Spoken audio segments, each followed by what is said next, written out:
السلام علیکم ورحمۃ اللہ وبرکاتہ۔ نحمدہ ونصلی علی رسولہ الکریم، اما بعد۔ محترمہ صدر صاحبہ، معزز سامعات، آج اس محفل میں عنوان تقریر ہے تزکیہ نفس کی حقیقت اور اس کی ضرورت۔ معزز سامعات، تزکیہ نفس کا مطلب یہ ہے کہ ہم اپنے دل کو دل کی بیماریوں اور برائیوں سے بالکل صاف کر لیں اور اس کو نیک اعمال سے سجا لیں۔ ایمان، اخلاص، محبت الہی وغیرہ دل کے نیک اعمال ہیں، جبکہ ریاکاری، غرور، تکبر وغیرہ برے اعمال ہیں۔ جس طرح قرآن و حدیث میں ظاہری احکام جیسے نماز اور زکوٰۃ فرض ہیں، بالکل اسی طرح باطنی اصلاح اور دل کی پاکیزگی بھی ضروری ہے۔ جہاں قرآن مجید میں تارک نماز اور زکوٰۃ کی مذمت ہے، وہیں حسد کرنے والے اور تکبر کرنے والوں کی بھی سخت ممانعت آئی ہے، اور احادیث کے کتابوں میں بھی ظاہری احکام کے ساتھ ساتھ باطنی امراض پر بھی مستقل ابواب موجود ہیں۔ اگر غور کریں گے تو معلوم ہوگا کہ ظاہری احکام سب کے سب باطن ہی کی اصلاح کے لیے ہیں۔ سامعات، باطنی اصلاح کا تعلق دل سے ہے۔ نبی کریم صلی اللہ علیہ وسلم نے ارشاد فرمایا، الا وان فی الجسد مضغۃ اذا صلحت صلح الجسد كله واذا فسدت فسد الجسد كله الا وهي القلب۔ یعنی سن لو، جسم میں گوشت کا ایک ٹکڑا ہے، اگر وہ درست ہو جائے تو پورا جسم درست ہو جاتا ہے، اور اگر وہ خراب ہو جائے تو پورا جسم خراب ہو جاتا ہے۔ سن لو، وہ دل ہے۔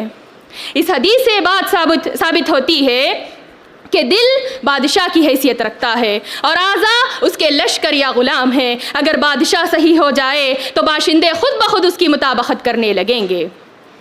اسی بات کی تصدیق آج کی جدید سائنس بھی کرتی ہے۔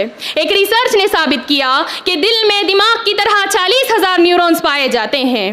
اسی لیے سائنسدانوں نے دل کو چھوٹا دماغ کا نام دیا ہے، جو خود سوچتا اور فیصلہ کرتا ہے۔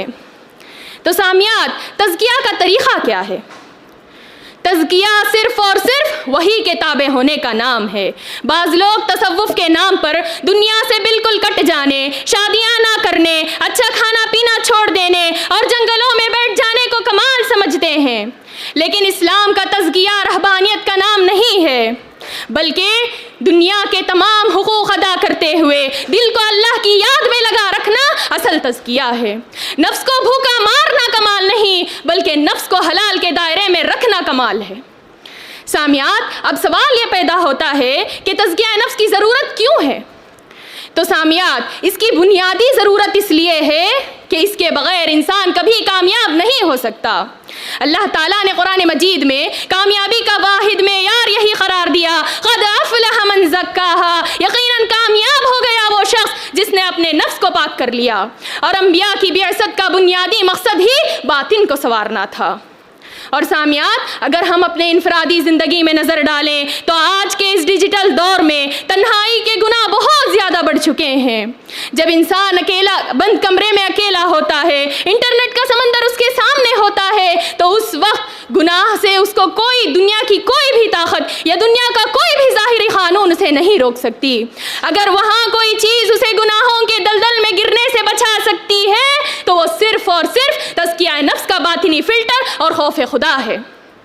اور سامعات، باطنی اصلاح اس لیے بھی ضروری ہے کہ اس کے بغیر بڑی سے بڑی عبادات اور خیرات بھی قیامت کے دن ریاکاری کی وجہ سے منہ پر مار دی جائیں گی۔ اور صحابہ کرام رضی اللہ عنہم اپنے باطن کے لیے ہر وقت فکر مند رہتے تھے، تو آج کے اس پرفتن دور میں ہمارے لیے تو یہ ضرورت کہیں زیادہ بڑھ جاتی ہے۔ اور اگر ہم اپنے اجتماعی زندگی میں نظر ڈالیں تو آج حسد، کینے، بغض اور دشمنی کی وجہ سے ہمارے خاندان اور رشتے بکھر چکے ہیں۔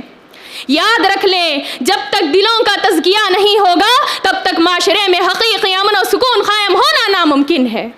لہٰذا خلاصہ کلام یہ ہے کہ آج کے اس مادہ پرستی، ڈپریشن، سوشل میڈیا کے فتنوں اور دکھاوے کے دور میں اپنے ایمان کو بچانے، اللہ کو راضی کرنے اور آخرت میں جنت کا دائمی حصول قائم کرنے کا واحد حل یہی ہے کہ ہم اپنے باطن کو پاکیزہ بنائیں، اپنے ظاہر کو سنوارنے کے ساتھ ساتھ اپنے دل کی صفائی پر بھی محنت کریں، ورنہ بقول شاعر ہماری حالت یہی رہے گی، عمر بھر غالب یہی بھول کرتا رہا، عمر بھر غالب یہی بھول کرتا رہا، دھول چہرے پر تھی اور آئینہ صاف کرتا رہا۔ اللہ رب العالمین سے دعا ہے کہ اللہ تعالی ہم تمام کو اپنے نفس کا تزکیہ کرنے اور اپنے باطن کو پاکیزہ بنانے کی توفیق عطا فرمائے، آمین۔ السلام علیکم ورحمۃ اللہ وبرکاتہ۔